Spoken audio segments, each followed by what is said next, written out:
My family's been living on Maple Grove Lane for 4 generations, and for 400 years, there's been this magnificent oak tree standing guard in our front yard.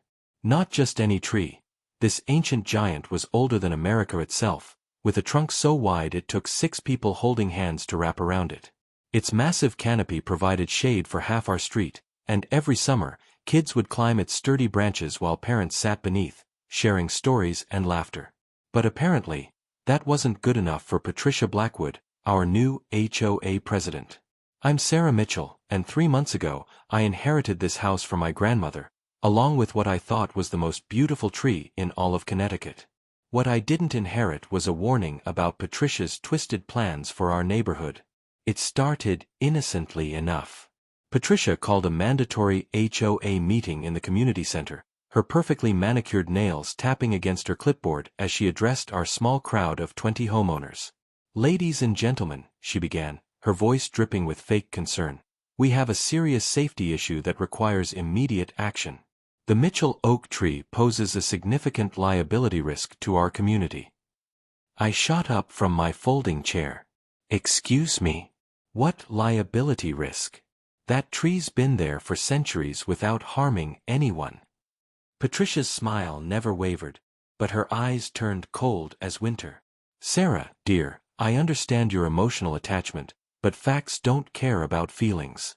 We've had it professionally assessed by Blackwood Landscaping, coincidentally my brother's company, and they've determined it's diseased and could fall at any moment, potentially crushing homes and killing residents."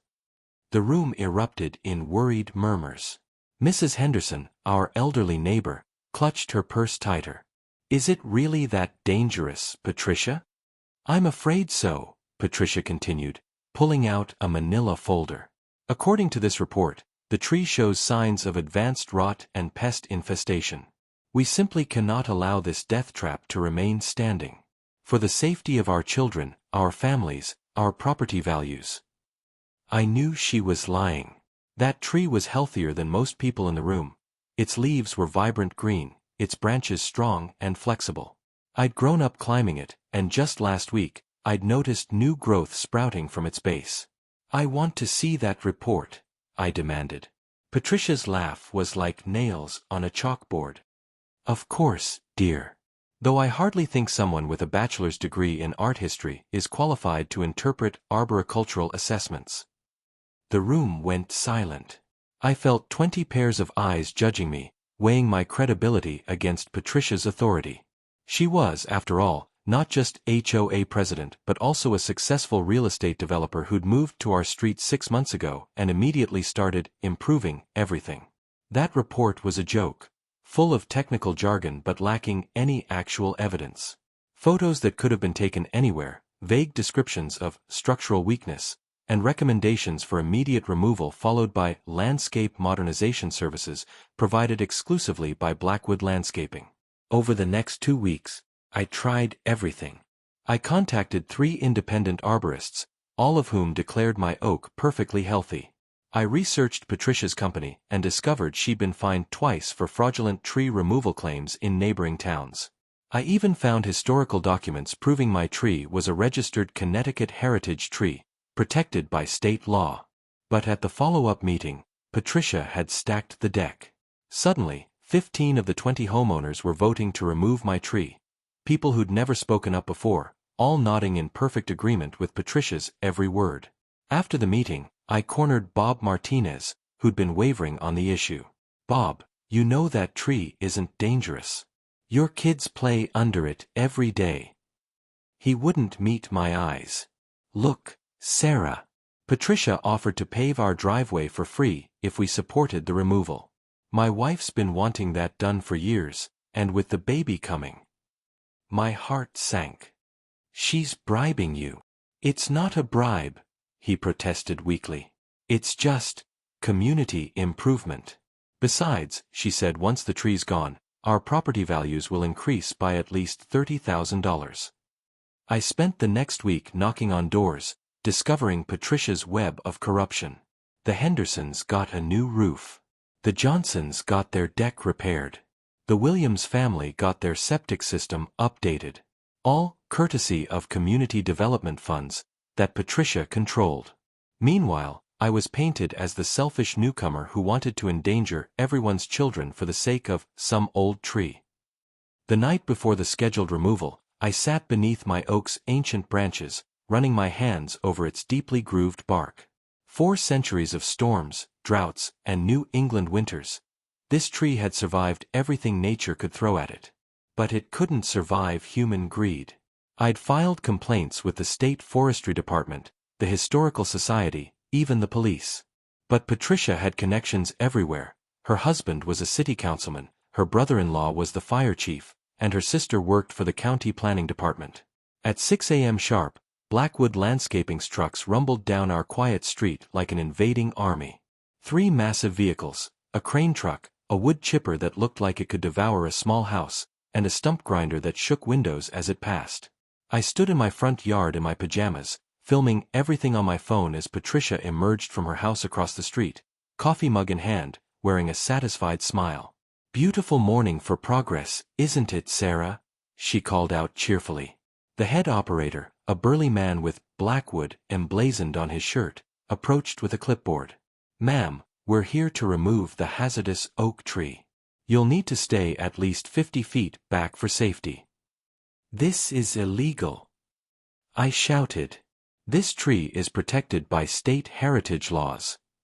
Patricia strolled over, still sipping her coffee. "Oh, honey, I took care of all that paperwork weeks ago. Everything's perfectly legal.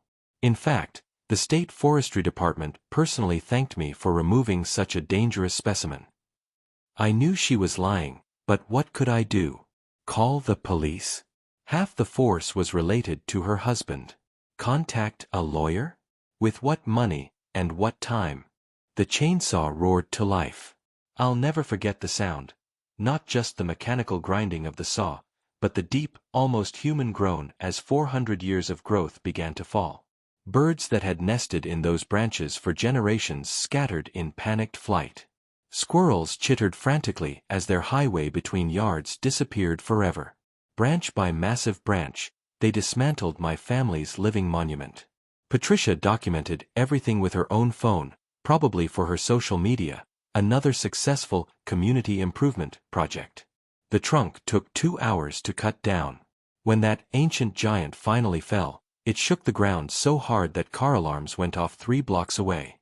As the wood chipper devoured centuries of growth, Patricia walked over to me, her expression mockingly sympathetic. "I know this is hard, sweetie, but you'll thank me later. Once we install modern landscaping, perhaps some nice ornamental shrubs and a decorative fountain, your property value will skyrocket. I'm actually doing you a favor." "A favor?" I was shaking with rage and grief. "You destroyed something irreplaceable." She shrugged. "Nothing's irreplaceable, dear. That's the beauty of progress." By noon, it was over. 4 centuries erased in 6 hours, leaving nothing but a gaping wound in my front yard and a pile of wood chips that smelled like broken dreams. That evening, I sat in my empty yard, staring at the massive crater where my oak's roots had once anchored deep into the Connecticut soil. The street looked naked, exposed, somehow smaller without that majestic canopy providing its natural ceiling. But as I sat there in the growing darkness, I began to notice something strange. Water was seeping up through the ground around the stump, creating muddy patches where there had never been moisture before. I dismissed it at first, probably just disrupted soil from the removal. But over the next few days, those patches grew larger, wetter, more persistent. By the end of the week, I understood what was happening, and a cold smile crept across my face. See, that ancient oak hadn't just been standing there looking pretty for 400 years. Its massive root system, extending nearly 100 feet in every direction, had been acting as nature's own drainage system, absorbing thousands of gallons of groundwater every single day. Maple Grove Lane sat in a natural depression, with several underground springs feeding into our area. For centuries, my oak had been drinking up that excess water, keeping our neighborhood dry and stable. Without it, the first sign of trouble came during a light rain shower the following Tuesday. Water began pooling in Patricia's driveway, the same driveway she'd had professionally sealed and slightly graded toward the street just 2 months earlier. Probably just poor drainage, she told her husband, Larry, as they stood in their garage, watching rivulets flow toward their foundation. By Thursday, after another modest rainfall, the water wasn't draining at all. Patricia's beautifully manicured lawn had become a swamp, with standing water killing her expensive ornamental grass and drowning her prize-winning rose bushes. But that was nothing compared to what happened the following weekend. Saturday brought the first real storm since the removal. Not even a serious downpour, just a steady, soaking rain that lasted about 6 hours. I watched from my living room window as nature began reclaiming what was rightfully hers. Water bubbled up from the ground like natural springs, turning Maple Grove Lane into Maple Grove Lake. Patricia's house, built at the lowest point on the street to maximize her view of everyone else's yards, became ground zero for the flooding. Water poured down from every direction, overwhelming storm drains that had never needed to handle this volume before. By Sunday morning, Patricia's basement had 3 feet of standing water. The Hendersons' new roof meant nothing when water was flowing into their foundation. The Johnsons' repaired deck was floating like a raft in their backyard lake. I put on my rain boots and waded across the street to where Patricia stood in her flooded driveway, looking like she'd aged 10 years overnight. "Having some drainage issues?" I asked innocently. She spun around, her usually perfect hair hanging in wet strings around her face. "This is your fault. You did something to cause this." "Me?" I laughed. "Patricia, I'm an art history major, remember? How could I possibly control groundwater flow?" Her husband Larry emerged from their garage, his pants rolled up to his knees, carrying a soggy cardboard box. "Patricia, we've got to call someone. The water heater's completely flooded, and I think there's electrical damage." Over the next few days, the calls started coming in. First Bob Martinez, then the Hendersons, then the Williams family. All dealing with flooded basements, waterlogged foundations, and drainage issues they'd never experienced before. Patricia, meanwhile, had hired 3 different contractors to assess her flooding problem. The first one took one look at where my oak used to stand and shook his head. "Ma'am, this is a groundwater issue. You see how this whole area slopes toward your property? Something was managing the water flow before, but now it's all just sitting here with nowhere to go. So fix it," Patricia demanded. The contractor scratched his head. "Well, we could install a comprehensive drainage system, French drains, sump pumps, maybe regrade your entire lot. But you're looking at probably $60,000–$70,000 minimum. And that's assuming we can get permits for all the water management infrastructure." Patricia went pale. $70,000? That's impossible. But it got worse. The flooding had undermined her foundation, requiring structural repairs. Her landscaping was completely destroyed, needing full replacement. The water damage to her basement had created mold issues requiring professional remediation.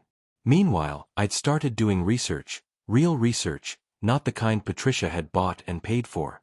I discovered that my oak tree had been mentioned in historical documents dating back to 1743, when European settlers had used it as a landmark.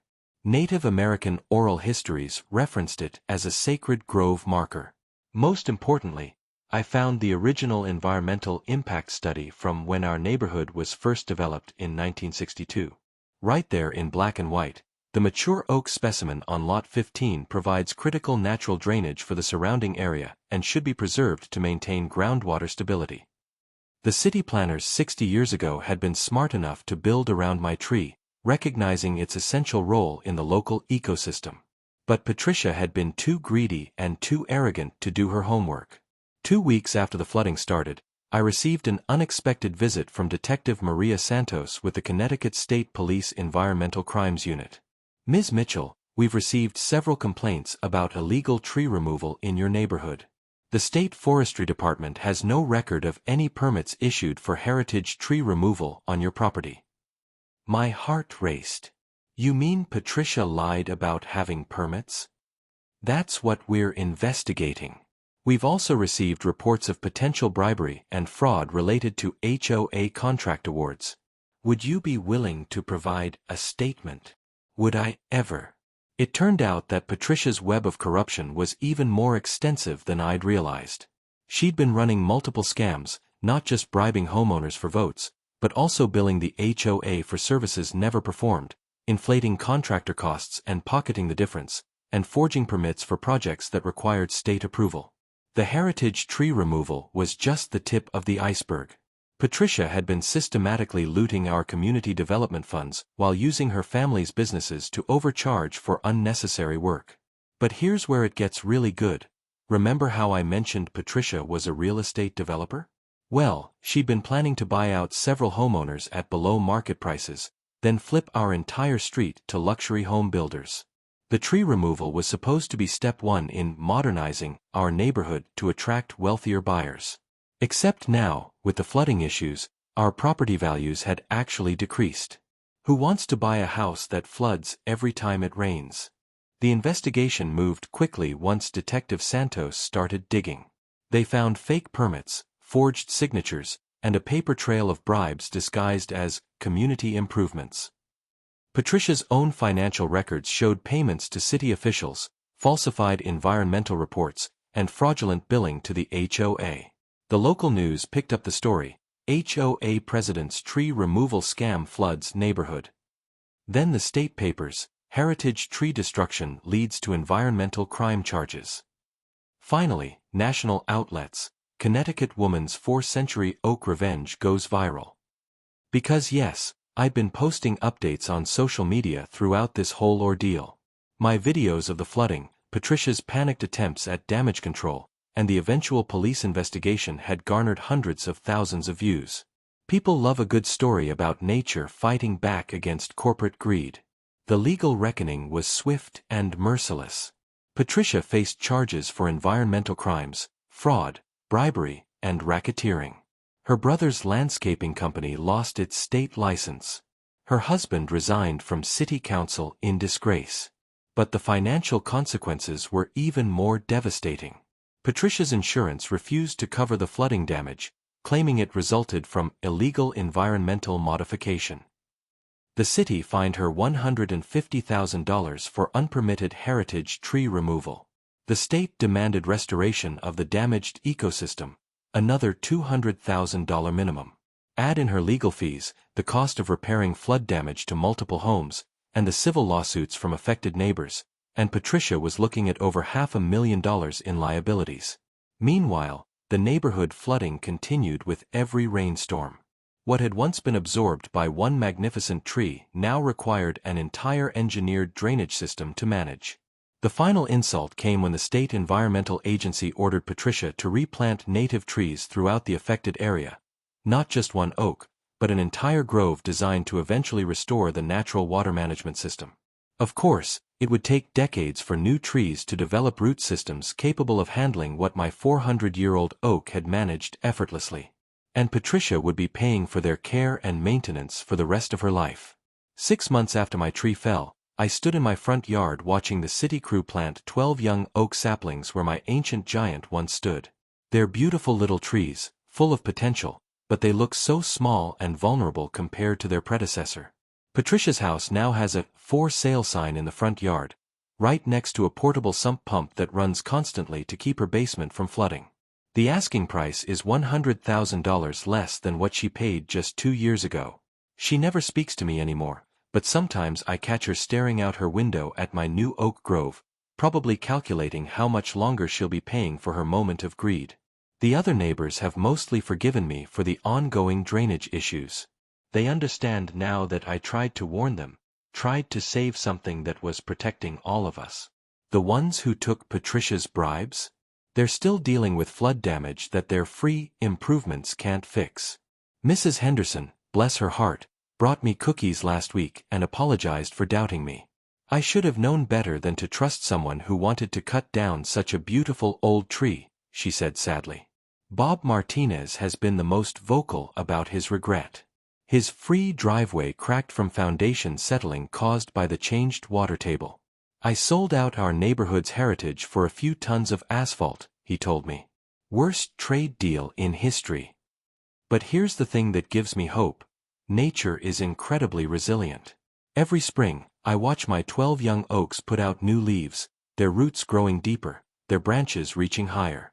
In 50 years, maybe 100, they'll form the same kind of protective canopy that shielded our street for centuries. I'll probably never see them reach full maturity, but my future grandchildren will. And hopefully, they'll be smarter than Patricia was, wise enough to understand that some things are worth more than money, and old enough to recognize that nature always collects her debts. Sometimes, late at night when it's raining, I sit by my window and listen to Patricia's sump pump running constantly, fighting a battle against groundwater that her greed created. It's a sound that will continue for decades, a mechanical heartbeat marking time until nature can grow strong enough to forgive what humans destroyed. And every morning, I wake up and check on my 12 young oaks, watching them grow taller and stronger, knowing that someday they'll provide the same gift my ancestor tree gave for 4 centuries: protection, beauty, and a reminder that some things in this world are truly irreplaceable. The joke's on Patricia, really. She thought she could improve on 400 years of natural engineering with her brother's landscaping company and a few $1,000s in bribes. But nature always has the last laugh.